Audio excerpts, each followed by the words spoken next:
आज या आपण उपदेश शीर्षक परमेश्वरावर विश्वास ठेवण्याचा अर्थ काय आहे यासोबत परमेश्वराचे वचन अभ्यास करण्यासाठी काही वेळ घेऊया. जेव्हा आपण सुवार्तेचा प्रचार करतो तेव्हा आपण सतत म्हणतो आपण परमेश्वरावर विश्वास ठेवला पाहिजे, मग आपण आशीर्वादित होणार. जे लोक तुमच्या शब्दांना ऐकतात ते तुम्हाला विचारतील परमेश्वरावर विश्वास ठेवण्याचा अर्थ काय आहे. सर्व लोकांनो, तुम्हाला काय वाटते की याचे उत्तर काय आहे? आपण परमेश्वरावर विश्वास कसा ठेवू शकतो? आपल्या डोक्यामध्ये काही अस्पष्ट उत्तरं असू शकतात, पण आपण या प्रश्नासाठी स्पष्टपणे उत्तर देऊ शकत नाही.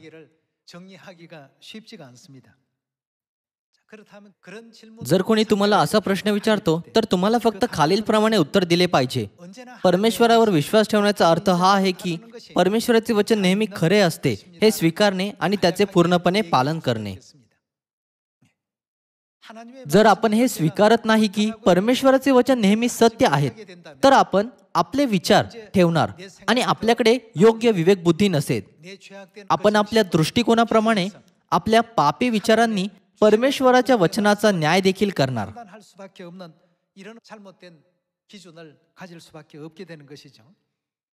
आपण गंभीर पापी होतो ज्यांनी स्वर्गामध्ये परमेश्वराविरुद्ध पाप केले होते आणि या पृथ्वीवर टाकण्यात आलो होतो. जसे की आपण स्वर्गाचे पापी आहोत, त्यामुळे सतत अशी वेळ असते जेव्हा आपण परमेश्वराच्या वचनाला 100% समजू शकत नाहीत. जेव्हा परमेश्वराचे वचन दिले जाते तेव्हा त्याचा परिणाम आपल्याला माहीत नसतो. म्हणून आपण कधी कधी असे म्हणून आपल्या विचारांवर जोर देतो, या मार्गापेक्षा तो मार्ग उत्तम नाही का? बहुतेक वेळा परमेश्वराचे वचन आपल्या सामान्य ज्ञानापेक्षा वेगळे असते.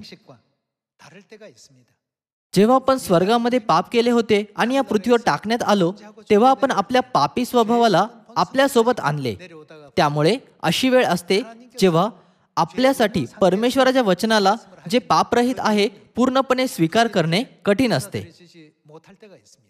त्यांचे वचन आपले पापी विचार आणि सामान्य ज्ञानापेक्षा वेगळे आहेत.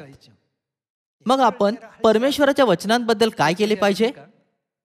आपण त्या वचनांना पूर्णपणे स्वीकार केले पाहिजे आणि म्हटले पाहिजे परमेश्वराचे वचन नेहमी खरे असते. हे ते लोक आहेत ज्यांचा परमेश्वरावर खरा विश्वास आहे. जर आपण जगाच्या उत्पत्तीपासून आतापर्यंत बायबलमधील नोंद केलेल्या त्या लोकांच्या उदाहरणांवर एक दृष्टी टाकली ज्यांचा परमेश्वरावर योग्य विश्वास होता, तर आपण म्हणू खरोखर हे तेच लोक आहेत ज्यांनी स्वीकार केले आहे की परमेश्वराचे वचन कोणत्याही परिस्थितीमध्ये नेहमी खरे असते. हे ते लोक देखील आहेत ज्यांनी परमेश्वराच्या वचनाचे पूर्णपणे पालन केले आहे. या उदाहरणांच्या माध्यमातून आपण खात्री करू शकतो की ज्या लोकांचा परमेश्वरावर योग्य विश्वास होता ते खरोखर धन्य लोक होते. जेव्हा आपले सामान्य ज्ञान परमेश्वराच्या वचनाच्या विपरीत असते तेव्हा आपण आपल्या पापी विचारांना आणि सामान्य ज्ञानाला दूर फेकण्यामध्ये सक्षम झाले पाहिजे. या प्रकारचे लोक परमेश्वरावर विश्वास ठेवणारे असतात. याशिवाय जर आपल्याकडे परमेश्वरावर असा प्रशंसनीय विश्वास आहे तर आपण सार्वकालिक स्वर्गाच्या राज्यामध्ये प्रवेश करण्यात सक्षम होऊ, हो ना? असा विश्वास ठेवण्यासाठी आपण भूतकाळामध्ये अगोदर जो अनुभव घेतला आहे आणि अभ्यास केला आहे त्याच्यावर अवलंबून न राहता आपल्या सामान्य ज्ञानाला फेकून देणे शिकले पाहिजे. आपण आपल्या आयुष्यभरामध्ये जो अनुभव घेतला आहे त्याच्या तुलनेमध्ये परमेश्वराकडे कितीतरी जास्त अनुभव आहे. त्यांच्याकडे आपल्या तुलनेमध्ये खूप जास्त सामान्य ज्ञान आहे. जर परमेश्वराच्या दृष्टिकोनातून पाहिले, ज्यांच्याकडे आपल्यापेक्षा कितीतरी जास्त सामान्य ज्ञान आणि उत्तम निर्णय आहेत, तर आपला न्याय काहीच नाही. आपण मनुष्य प्राणी या पृथ्वीसारख्या लहान ग्रहाला देखील चालवू शकत नाही. मात्र परमेश्वर पृथ्वीला प्रत्येक 24 तासाला एक पूर्ण परिक्रमा करवितात आणि दर 365 दिवसांमध्ये सूर्याची परिक्रमा करवितात. जरी आधुनिक विज्ञान कितीही उन्नत का असेना, लोक कितीही विद्वान आणि ज्ञानी का असेना, आणि जरी उपकरणे कितीही विकसित का केलेले असो, कोणी पृथ्वीच्या परिक्रमेला थांबवू शकतो का? कोणाकडे असे करण्याची बुद्धी किंवा क्षमता नाही. परमेश्वराबद्दल काय? त्यांच्याकडे पृथ्वीची परिक्रमा थांबवण्याची किंवा सूर्याला उलटे फिरवण्याची क्षमता आहे. निर्गमनच्या वेळी बायबल अशी नोंद करत नाही का की यहोशुआच्या प्रार्थनेद्वारे परमेश्वराने सूर्य आणि चंद्राला संपूर्ण एक दिवस स्थिर ठेवले? परमेश्वराने एका खगोलीय पिंडाला आपल्या मार्गावर चालण्यापासून थांबवले. मग आपण मनुष्यांच्या थोड्याशा सामान्य ज्ञानाने परमेश्वराच्या महान ज्ञानाचा न्याय करू शकतो का, जे विश्वाचे संचालन करतात? किंवा असे म्हणण्याची हिंमत करू शकतो का, आमची पद्धत परमेश्वराच्या पद्धतीपेक्षा उत्तम आहे? आपल्याला आपला सर्व अभिमान आणि अहंकार दूर फेकण्याची पद्धत शिकण्याची गरज आहे, जो आपल्याला असा विचार करू देतो की आमचा मार्ग हाच चांगला मार्ग आहे. मग आपण ते होऊ शकतो जे परमेश्वरावर योग्य विश्वास ठेवतात, आणि आपण स्वर्गाच्या राज्यामध्ये प्रवेश करण्यायोग्य बनणार, हो ना? आज मी तुम्हाला या शिक्षणाला बायबलमधून शिकण्यास सांगू इच्छितो, म्हणजे आपण सर्व परमेश्वराचे लोक बनू शकू, ज्यांचा परमेश्वरावर विश्वास प्रशंसेयोग्य आहे. या आपण प्रकटीकरण अध्याय 14 वचन 1 मध्ये परमेश्वराच्या वचनावर एक दृष्टी टाकू. नंतर मी पाहिले, तो पहा, कोकरा सियोन डोंगरावर उभा राहिलेला दृष्टीस पडला. त्याच्याबरोबर त्याचे नाव व त्याच्या पित्याचे नाव कपाळावर लिहिलेले 1,44,000 इसम होते. आणि अनेक जलप्रवाहांच्या ध्वनीसारखी व प्रचंड मेघगर्जनेच्या ध्वनीसारखी स्वर्गातून निघालेली वाणी मी ऐकली. आणि जी वाणी मी ऐकली ती जसे काय वीणा वाजवणारे आपल्या वीणा वाजवित आहेत अशी होती. ते राजासनासमोर आणि 4 प्राणी व वडील यांच्यासमोर जसे काय एक नवे गीत गात होते. ते गीत पृथ्वीवरून विकत घेतलेले 1,44,000 लोक यांच्याशिवाय कोणालाही शिकता येत नव्हते. स्त्री संघाने मलिन झालेले ते हेच आहेत, ते शुद्ध आहेत. जेथे कोठे खोकरा जातो तेथे त्याच्या मागे जाणारे ते हे आहेत. या वचनामध्ये बायबल त्या लोकांचे वर्णन ज्यांना पृथ्वीवरून सोडवलेले आहे. जेथे कोठे कोकरा जातो तेथे त्याच्या मागे जाणाऱ्यांच्या रूपात वर्णन करते. याचा अर्थ काय आहे? आजच्या उपदेश शीर्षकाला लक्षात ठेवून वरील वर्णन केलेले लोक परमेश्वरावर विश्वास ठेवणारे आहेत. ते म्हणतील, परमेश्वराचे वचन नेहमी खरे असते. जरी परमेश्वराकडून आणखी एखादे शिक्षण दिले गेले तरी देखील ते म्हणतील ते वचन देखील खरे आहे. जे लोक कोकऱ्याच्या मागे जेथे कुठे तो जातो तेथे जातात, ते आपला सल्ला व आपल्या विचारांवर जोर देत नाहीत. ते कधी म्हणणार नाहीत, माझे सामान्य ज्ञान परमेश्वराच्या सामान्य ज्ञानापेक्षा श्रेष्ठ आहे. त्यांच्यापैकी कोणीच असे कृत्य कधी करणार नाहीत. हा मार्ग त्या मार्गापेक्षा फार उत्तम आहे. आपल्याला छळ, यातना आणि आपल्या वधस्तंभाला उचलण्याच्या त्रासातून का जावे लागते? अशा मार्गावर चालणे सोपे नाही का, जो गुळगुळीत, शांत आणि मोकळा आहे? आपले सामान्य ज्ञान एक अशी गोष्ट आहे ज्याला फक्त या भौतिक जगामध्ये विकसित करण्यात आले आहे. मात्र परमेश्वराच्या सामान्य ज्ञानाबद्दल काय? परमेश्वर आपल्या सामान्य ज्ञानाने संपूर्ण विश्वाचे संचालन करतात. मग परमेश्वर आणि मनुष्यांमधून जास्त ज्ञान कोणाकडे आहे? जसे की इस्रायल लोक या वस्तुस्थितीला स्वीकार करण्यामध्ये अपयशी ठरले, म्हणून त्यांनी 40 वर्षांपर्यंत रानामध्ये भटकत राहून नेहमी परमेश्वराच्या विरुद्ध बंड केले. त्यांनी त्यांचा विरोध केला. त्यांना सतत असे वाटत होते की ते परमेश्वरापेक्षा उत्तम करू शकतात. सर्व लोकांनो, परमेश्वराद्वारे देण्यात आलेल्या अनेक शिक्षणांमधून आपण आपल्या अंतःकरणामध्ये विश्वासाच्या अर्थाला योग्यरित्या कोरण्याची गरज आहे. या आपण यशया अध्याय 55 वर जाऊ.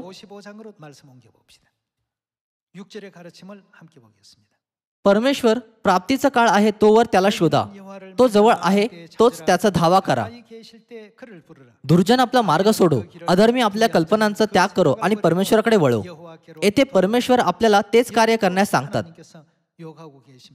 आपल्या कल्पनांचा त्याग करा. तुमच्या पापांमुळे तुम्हाला स्वर्गातून पृथ्वीवर टाकण्यात आले होते. तुम्ही संपूर्ण नाहीत. संपूर्ण विश्वावर शासन करणाऱ्या परमेश्वराची बुद्धी अस्तित्वात असलेल्या तुमच्या सामान्य ज्ञानाच्या पलीकडे आहे. या छोट्याशा पृथ्वीवर आपण जे सामान्य ज्ञान विकसित केले आहे त्याची तुलना परमेश्वराच्या सामान्य ज्ञानाने केली जाऊ शकत नाही, जे भव्य विश्वाचे नियंत्रण करतात आणि पृथ्वीला शून्य मानतात. त्यामुळे आपण हे स्वीकार केले पाहिजे की परमेश्वराचे वचन नेहमी योग्य असतात. जरी काही लोक स्वतः विचार करतात, मला वाटते की ही पद्धत योग्य आहे, किंवा मला नाही वाटत की ही पद्धत योग्य आहे, तर असा विश्वास चिंताजनक आहे. या युगामध्ये राहणाऱ्या परमेश्वराच्या लोकांच्या रूपात आपल्याकडे हे स्वीकार करण्यासाठी विश्वास असला पाहिजे की सर्व शिक्षण आणि उदाहरण जे आपले पिता आणि माता यांनी आपल्याला दिले आहे नेहमी योग्य आणि सत्य राहणार. जेव्हा आपण आवर्धक चष्मा घालतो तेव्हा वस्तू वास्तविकतेपेक्षा खूप मोठी वाटतात आणि जवळच्या दृष्टीच्या चष्म्याने वस्तू आपल्या वास्तविक आकारापेक्षा छोट्या वाटतात. या प्रकारे आपण पापाचा चष्मा घातलेला आहे. यामुळे यशया अध्याय 55:6 मध्ये हे लिहिले आहे, परमेश्वर प्राप्तीचा काळ आहे तोवर त्याला शोधा, तो जवळ आहे तोच त्याचा धावा करा. दुर्जन आपला मार्ग सोडो, अधर्मी आपल्या कल्पनांचा त्याग करो आणि परमेश्वराकडे वळो, म्हणजे तो त्याचवर दया करील. तो आमच्या देवाकडे वळो, कारण तो त्याला भरपूर क्षमा करील. वचन 8 मध्ये लिहिले आहे, परमेश्वराचे विचार काय आहेत, कारण माझ्या कल्पना तुमच्या कल्पना नव्हत, माझे मार्ग तुमचे मार्गे नव्हत, असे परमेश्वर म्हणतो. कारण आकाश जसे पृथ्वीहून उंच आहे तसे माझे मार्ग तुमच्या मार्गाहून आणि माझ्या कल्पना तुमच्या कल्पनांहून उंच आहेत. परमेश्वराच्या कल्पना आणि आपल्या कल्पना पूर्णपणे वेगळ्या मितीय जगातील आहेत. सर्व लोकांनो, समजा की असे लोक आहेत ज्यांनी कधी मोटार गाडी पाहिलेली नाही, कधी विमान पाहिलेले नाही किंवा कधी टेलिफोन व टीव्ही पाहिलेला नाही. त्यांनी आपल्या जन्मानंतर एका अशा गावामध्ये आपले संपूर्ण आयुष्य घालवले आहे. मग ते एखाद्या अशा व्यक्तीवर विश्वास ठेवतील का जो म्हणेल, इतर काही सुसंस्कृत ठिकाणी लोक विमानात उडतात, त्यांनी कधीच कोणालाही उडताना पाहिलेले नाही. हे मर्यादित ज्ञान काहीसे असे आहे जे त्यांनी आपल्या संपूर्ण आयुष्यात विकसित केले आहे. त्यांच्या मर्यादित ज्ञानाने ते तुमच्यावर विश्वास ठेवणारे नाहीत. जरी तुम्ही त्यांना म्हणालात पृथ्वी गोल आहे, मनुष्य आकाशात उडू शकतात आणि मनुष्य समुद्रावर तरंगू शकतात, जसे की ते फक्त त्यांच्या गावीच जन्मलेले आणि राहिलेले असल्याने त्यांच्याकडे फक्त मर्यादित ज्ञान आणि अनुभव असू शकतो. आपल्या जीवनाचेही तसेच आहे.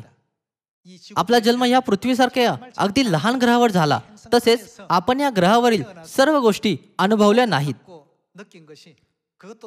आपण आपले जीवन सामान्य ज्ञानाने जगतो, ज्याचा फक्त त्या जगांच्या आधारे विकास करण्यात आला आहे, ज्याला आपण पाहिले आहे, ऐकले आहे आणि जाणवले आहे. त्यामुळेच परमेश्वर म्हणतात, आकाश जसे पृथ्वीहून उंच आहे, ज्याप्रमाणे मी पृथ्वीच्या समृद्धीला, जीवन आणि मृत्यूला नियंत्रण करतो, ते तुमच्या कल्पनांपेक्षा वेगळे आहेत. कधी कधी आपण त्रास, यातना आणि दुःखांचा अनुभव करतो. इतर वेळी आपण परमेश्वराचे वचन आचरणात आणताना आपण आनंदाचा अनुभव करतो. परमेश्वर ते आहेत जे घडणाऱ्या गोष्टी ठरवतात. त्यामुळेच परमेश्वर म्हणतात, कारण आकाश जसे पृथ्वीहून उंच आहे तसे माझे मार्ग तुमच्या मार्गाहून आणि माझ्या कल्पना तुमच्या कल्पनांहून उंच आहेत. या आपण वचन 10 वर जाऊ. पहा, पाऊस व बर्फही आकाशातून पडतात आणि पृथ्वी भिजवून तिला सफळ व हिरवीगार केल्या वाचून, पेरणाऱ्यास बीज, खाणाऱ्यास भाकरी दिल्या वाचून ती परत वर जात नाहीत. त्याप्रमाणे माझ्या मुखातून निघणारे वचन होईल, ते माझी इच्छा पूर्ण केल्या वाचून व ज्या कार्यांकरिता मी ते पाठवले ते केल्या वाचून माझ्याकडे विफल होऊन परत येणार नाही. तसे तुम्ही आनंदाने निघाल, शांतीने मिरवत जाल. पर्वत व टेकड्या तुम्हा पुढे जयघोष करतील व वनातील सर्व वृक्ष टाळ्या वाजवतील. कांटेऱ्यांच्या जागी सुरू उगवेल, रिंगणींच्या जागी मेंदी उगवेल. यावरून परमेश्वराचे नाव होईल, ते सर्व काळाचे चिन्ह होईल, ते कधी नष्ट होणार नाही. सर्व लोकांनो, मनुष्यांचे विचार आणि परमेश्वराचे विचार पूर्णपणे वेगवेगळ्या परिमितीमधील आहेत. ते दोन वेगवेगळ्या स्तरांतील आणि तराजूतील आहेत. विश्वासाचे पूर्वज ज्यांनी परमेश्वरावर विश्वास ठेवला आणि विश्वासाच्या योग्य मार्गावर चालले, त्यांच्याकडे त्या प्रकारचा विश्वास होता ज्याने वारंवार स्वीकार केले की परमेश्वराचे सर्व वचन सत्य आहेत.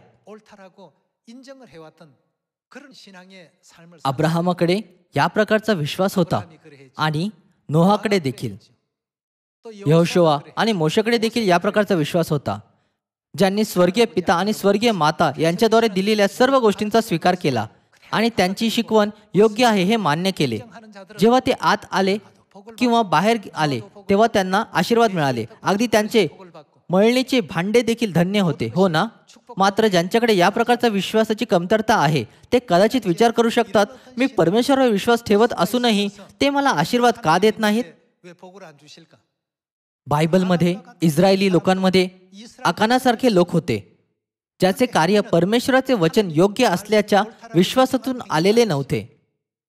परमेश्वराने म्हटले, जे काही यरीहोत मिळाले आहे ते पवित्र वस्तूंच्या रूपात परमेश्वराला अर्पण करावे.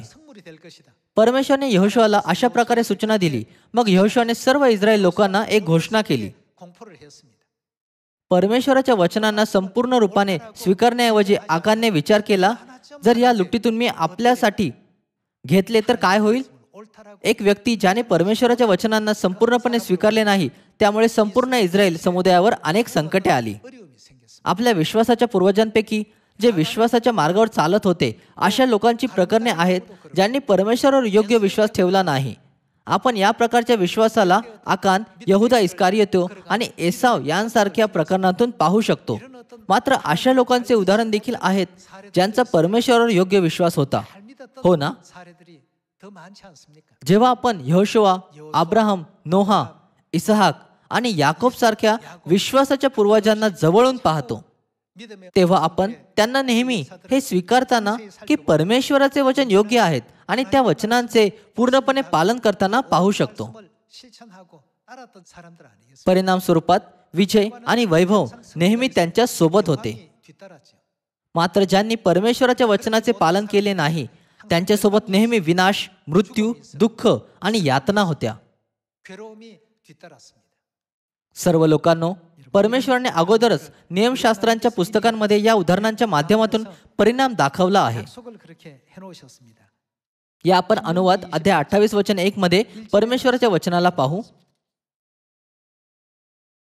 तुझा देव परमेश्वर याची वाणी तू लक्षपूर्वक ऐकशील आणि ह्या ज्या सर्व आज्ञा आज मी तुला सांगतो त्या काळजीपूर्वक पाळशील. ते कोण आहेत जे परमेश्वराच्या वचनांचे पूर्णपणे पालन करतात? फक्त ते जे स्वीकार करतात की परमेश्वराचे वचन सत्य आहेत, नेहमी परमेश्वराच्या वचनांचे पालन करतात जसे ते आहेत. या वाचने सुरू ठेवू. तर तुझा देव परमेश्वर पृथ्वीवरील सर्व राष्ट्रांपेक्षा तुला उच्च करील.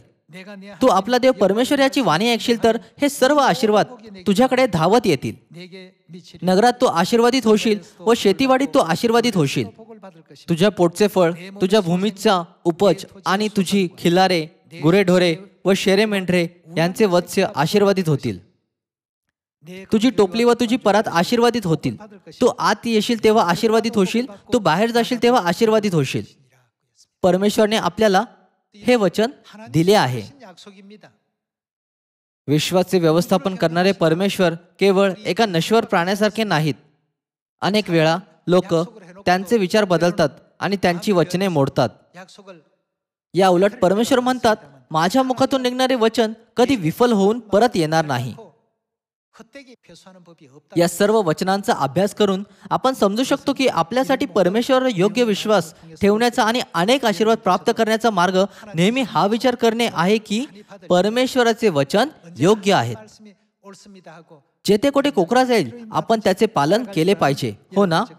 या आपण अनुवाद अध्याय 8 सोबत सुरू राहू. अध्याय 8 वचन 1.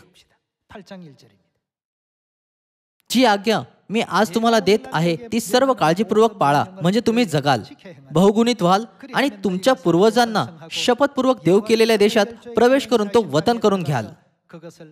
तुला लीन करावे आणि तुझ्या मनात काय आहे, म्हणजे तू त्याच्या आज्ञा पाळशील की नाही याची कसोटी पाहावी, म्हणून तुझा देव परमेश्वर याने गेली 40 वर्षे तुला रानातून कोणत्या रीतीने चालवले याचे स्मरण कर.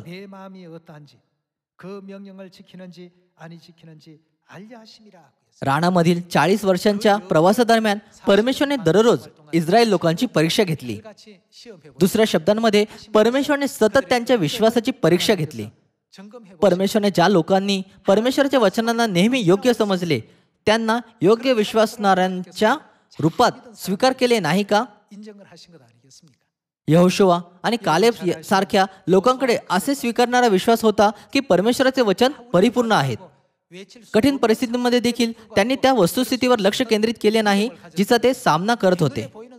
त्याऐवजी असा विश्वास ठेवून की परमेश्वर त्यांना कनान देश देतील, ते ओरडले की ते आपले अन्न होतील आणि त्यांचे पूर्णपणे पालन केले, हो ना?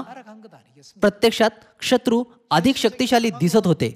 त्यांनी बांधलेली नगरे अभेद्य किल्ल्याप्रमाणे होती. शत्रू आणि त्यांच्या शस्त्रांचा आकार इतका मोठा होता की इस्रायल लोक स्वतःची तुलना त्यांच्या शत्रूशी करू शकत नव्हते. माणसांच्या दृष्टिकोनातून हे संकट काहीसे असे नव्हते जे ते आपल्या मनुष्यबळाने दूर करू शकत होते. मात्र त्यांनी कबूल केले की परमेश्वराचे वचन योग्य आहेत. त्यांनी विचार केला, जरी परिस्थिती काहीही असो, परमेश्वराचे वचन परिपूर्ण आहेत. त्यांनी विचार केला असेल, जर मी माझ्या पापाच्या चष्म्यातून परिस्थितीला पाहतो तर ही प्रतिकूल आहे, मात्र परमेश्वराने असे सांगितले आहे म्हणून हा सर्वोत्तम मार्ग आहे. त्यांनी असा विचार केला नाही का? परमेश्वराने म्हटले, यहोशुआ आणि कालेब कनान देशामध्ये प्रवेश करण्याच्या योग्य आहेत. सर्व लोकांनो, आपण यहोशुआ आणि कालेब प्रमाणे झाले पाहिजे, ज्यांचा परमेश्वरावर प्रशंसनीय विश्वास होता. आता या आपण पहिले शमूएल अध्याय 16 वचन 6 मध्ये परमेश्वराच्या वचनावर एक दृष्टी टाकूया. परमेश्वराने म्हटले, इशायाच्या घरात एक मनुष्य आहे ज्याचा तुला अभिषेक करायचा आहे, त्याच्या घरी जा. जसा की परमेश्वराने शमूएल संदेष्टाला निर्देश दिला, तो इशायाच्या घरी गेला. आपण त्या दृश्याला शोधू शकतो जेथे शमूएलने एक एक करून इशायाच्या पुत्रांना तपासले. परमेश्वराचा निवडलेला आणि अभिषिक्त कोण होता? वचन 6 म्हणते, ते आले तेव्हा त्याने अलियाबास न्याहाळून पाहून म्हटले, परमेश्वरासमोर आलेला हाच परमेश्वराचा अभिषिक्त होय. पण परमेश्वराने शमूएलास म्हटले, तू त्याच्या स्वरूपावरून अथवा त्याच्या शरीराच्या उंच काठीवरून जाऊ नको, कारण मी त्याला नापसंत केले आहे. मानवासारखे परमेश्वराचे पाहणे नसते. मानव बाहेरचे स्वरूप पाहतो, पण परमेश्वर काय पाहतात? परमेश्वर हृदय पाहतो.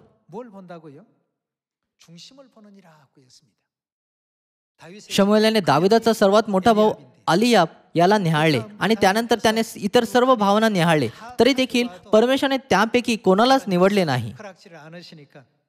शेवटी शमूएलाने दाविदाला बोलावले, जो रानात मेंढरांची राखण करत होता.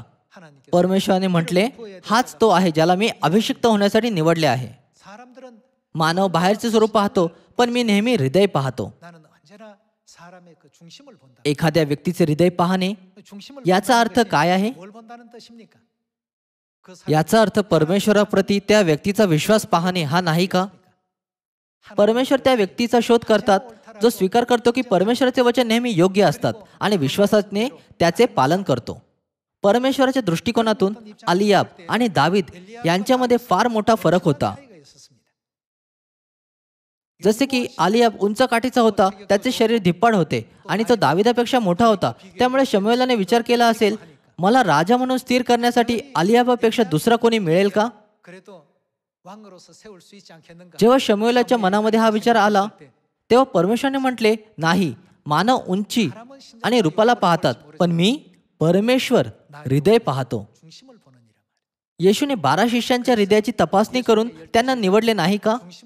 त्यांनी पेत्र एका मासेमाराला निवडले नाही का? परमेश्वराने त्या पुरुषांना, शास्त्र्यांना किंवा सदुक्यांना निवडले नाही जे गर्विष्ठ होते.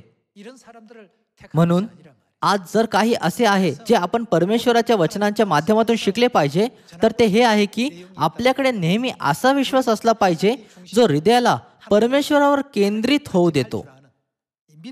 जेव्हा आपले मन पूर्णपणे परमेश्वराकडे असते, तेव्हा आपण म्हणू शकतो की आपल्याकडे योग्य विश्वास आहे. ज्यांचा परमेश्वरावर खरा विश्वास आहे त्यांना स्वर्गामध्ये प्रवेश करण्याचा आशीर्वाद मिळेल. जेव्हा आपण वचन 18 वर एक दृष्टी टाकतो, तेव्हा आपण त्या दृश्याला पाहू शकतो जेथे दुष्टात्मा शौलाला नेहमी त्रास देत होता आणि त्याच्या सेवकाने दाविदाला बोलाविले. पहिले शमूएल अध्याय 16 वचन 18 हे म्हणत आहे, तेव्हा एक तरुण सेवकाने उत्तर दिले, पहा, मी बेथलेहेमकर इशाय याचा एक पुत्र पाहिला आहे. तो वादनकलेत निपुण असून प्रबळ व युद्धकुशल वीर आहे. तसाच तो चांगला वक्ता असून रूपवान आहे आणि परमेश्वर त्याच्या बरोबर आहे. या वचनामध्ये सर्वात महत्वाचा भाग हे वचन आहे, परमेश्वर त्याच्या बरोबर आहे. वचन 19 हे ऐकून शौलाने जासूत पाठवून इशायाला निरोप केला की तुझा पुत्र दावीद शेरे मेंढरे राखीत आहे, त्याला माझ्याकडे पाठवून दे. मग इशायाने भाकरीने लादलेले गाढव, द्राक्षरसाचा एक बुदला व एक करडू ही घेऊन आपला पुत्र दावीद याच्या हस्ते शौलाकडे पाठवली. बायबल काय म्हणते की नेहमी दाविदाबरोबर कोण राहत होते? ते परमेश्वर होते. परमेश्वर नेहमी त्याच्याबरोबर असे. या पाहूया की याची याप्रमाणे का नोंद केलेली आहे. वचन 14 इकडे परमेश्वराचा आत्मा शौला सोडून गेला आणि परमेश्वराकडून एक दुरात्मा त्यास बाधा करू लागला. तेव्हा शौलाच्या सेवकाने त्यास म्हटले, पहा, देवाकडील एक दुरात्मा आपल्याला बाधा करीत आहेत. तर तंतुवाद्य वाजवण्यात निपुण असा एक मनुष्य शोधून आणण्याची स्वामींनी आपल्या तैनातीच्या सेवकास आज्ञा द्यावी. असे केल्यास देवाकडील दुरात्म्याची आपणाला बाधा होईल. तेव्हा तो आपल्या हाताने वाद्य वाजविल व आपणाला बरे वाटेल. यावरून शौल आपल्या सेवकास म्हणाला, एक उत्तम वाद्य वाजवणारा पाहून त्याला माझ्याकडे घेऊन या. तेव्हा एक तरुण सेवकाने उत्तर दिले, पहा, मी बेथलेहमकर इशाय याचा एक पुत्र पाहिला आहे. तो वादनकलेत निपुण असून प्रबळ व युद्धकुशल वीर आहे. तसाच तो चांगला वक्ता असून रूपवान आहे आणि परमेश्वर त्याच्याबरोबर आहे. परमेश्वर शौलाबरोबर होते, पण जेव्हा परमेश्वराने त्याला सोडले तेव्हा एका दुरात्म्याने त्याच्यामध्ये प्रवेश केला. मात्र परमेश्वर नेहमी दाविदाबरोबर राहत असे. येथे आपण हे तपासण्याची गरज आहे की या दोन वेगवेगळ्या परिणामांचे काय कारण आहे. इशायाच्या सर्व पुत्रांमधून दावीद परमेश्वराच्या दृष्टींमध्ये सर्वात जास्त आनंददायक होता. प्रेषितांच्या पुस्तकांमध्ये लिहिले आहे, दावीद मला माझ्या मनासारखा भेटला आहे. दाविदाच्या संपूर्ण आयुष्यात त्याने नेहमी परमेश्वराबद्दल विचार केला. त्याने स्वीकार केले की परमेश्वराचे वचन नेहमी योग्य असतात. आपण पाहू शकतो की त्याने स्तोत्रसंहिताच्या पुस्तकांमध्ये नेहमी परमेश्वराची स्तुती केली. परमेश्वर खरा आहे. परमेश्वर माझे केंद्र, माझी ढाल, माझा गड आणि माझे जीवन आहे. आपण स्तोत्रसंहिताच्या पुस्तकाच्या लेखकाला पाहून हे समजू शकत नाही का की दावीद परमेश्वरावर किती प्रेम करत होता. जरी परमेश्वर शौलाबरोबर होते, मग त्याने अशी कोणती चूक केली ज्यामुळे परमेश्वराने त्याला सोडून दिले. जर आपण पहिले शमूएल अध्याय 15 दृश्य पाहिले तर परमेश्वराने त्याला आज्ञा दिली होती, सर्व अमालेकांचा नाश कर, मनुष्य आणि पशु दोघांचा संहार कर. परमेश्वराची सूचना असूनही राजा शौलाने काय केले. त्याने तर्क करून असा विचार केला, या सर्व दृष्टपुष्ट शेर मेंढऱ्यांना नष्ट करण्याऐवजी हे उत्तम नाही का की यांना जिवंत सोडावे. हा त्याचा स्वतःचा विचार होता. या घटनेमुळे परमेश्वर शौलावर खूप संतापले आणि त्याच्यासाठी व्याकुळ झाले. परमेश्वराने शौलाला ही सूचना केली कारण की प्रत्येक गोष्टीमध्ये त्यांची महान इच्छा असते. परमेश्वराला एडक्यांची चरबी पाहिजे होती का. परमेश्वराने विचार केला असेल, मी सर्व पृथ्वीला निर्माण केले आणि ते सर्व काही निर्माण केले जे आधी अस्तित्वात नव्हते, तरीही एडक्यांच्या चरबीसाठी तू माझ्या वचनांना मानले नाहीस आणि प्रामाणिकपणे त्याचे पालनही केले नाहीस. तेव्हापासून परमेश्वराचा आत्मा शौलामधून निघून गेला. आजही आपण स्वतःला विचारले पाहिजे, परमेश्वरावर विश्वास ठेवण्याचा वास्तविक अर्थ काय आहे. ही एक अशी गोष्ट आहे ज्याबद्दल विचार करण्यासाठी आपण सतत वेळ काढला पाहिजे. आपण बायबलमध्ये अनेक उदाहरणांच्या माध्यमातून खात्री करू शकतो की परमेश्वर नेहमी त्यांच्यासोबत राहिलेत जे परमेश्वराच्या वचनांना योग्य मानतात आणि त्यांचे पालन करतात. या युगाबद्दल काय, परमेश्वर काय म्हणतात की ते कोणासोबत राहतील. परमेश्वर म्हणतात, मी तुमच्याबरोबर राहीन, जे समुद्रात आणि पृथ्वीच्या शेवटपर्यंत परमेश्वराच्या सुवार्तेचा परिश्रमपूर्वक प्रचार करतात. परमेश्वरने आपल्याला आधीपासूनच हे वचन दिलेले नाही का. या आपण मत्ते अध्याय 28 वचन 18 एक दृष्टी टाकू. तेव्हा येशू जवळ येऊन त्यांच्याशी बोलताना म्हणाला, स्वर्गात आणि पृथ्वीवर सर्व अधिकार मला दिलेले आहे. तेव्हा तुम्ही जाऊन सर्व राष्ट्रातील लोकांस शिष्य करा, त्यास पित्याच्या, पुत्राच्या व पवित्र आत्म्याच्या नावाने बप्तिस्मा द्या. जे काही मी तुम्हाला आज्ञा केले ते सर्व त्यास पाळावयास शिकवा. आणि पहा, युगाच्या समाप्तीपर्यंत मी सर्व दिवस काय तुमच्या बरोबर आहे. येशूने आपल्याला सर्व राष्ट्रास पिता, पुत्र आणि पवित्र आत्म्याच्या नावाने बप्तिस्मा देऊन त्यांना शिष्य बनवण्याची आज्ञा दिली. मग निश्चित रूपात ते युगाच्या शेवटापर्यंत ते नेहमी आपल्या बरोबर राहतील. परमेश्वर दाविदाबरोबर होते, ते यहोशुआ बरोबर होते आणि ते गिदोना बरोबर होते. तेच परमेश्वर अभिवचन देतात की ते या युगामध्ये आपल्या बरोबर पण राहतील. आजच्या उपदेशाद्वारे या आपण विचार करू की मी परमेश्वरावर योग्य विश्वास कसा ठेवू शकतो. या आपण स्वतःवर मनन करू आणि परमेश्वराप्रती योग्य विश्वास ठेवू. तुम्हा सर्वांना पुन्हा एकदा पुष्कळ लोकांना परमेश्वराकडे घेऊन जाण्याची विनंती करून की आशीर्वाद मिळवण्यासाठी परमेश्वरावर विश्वास ठेवा आणि आपण एकत्र स्वर्गात जाऊया असे म्हणत मी आजचा उपदेशाला समाप्त करतो. तुमचे खूप खूप आभार.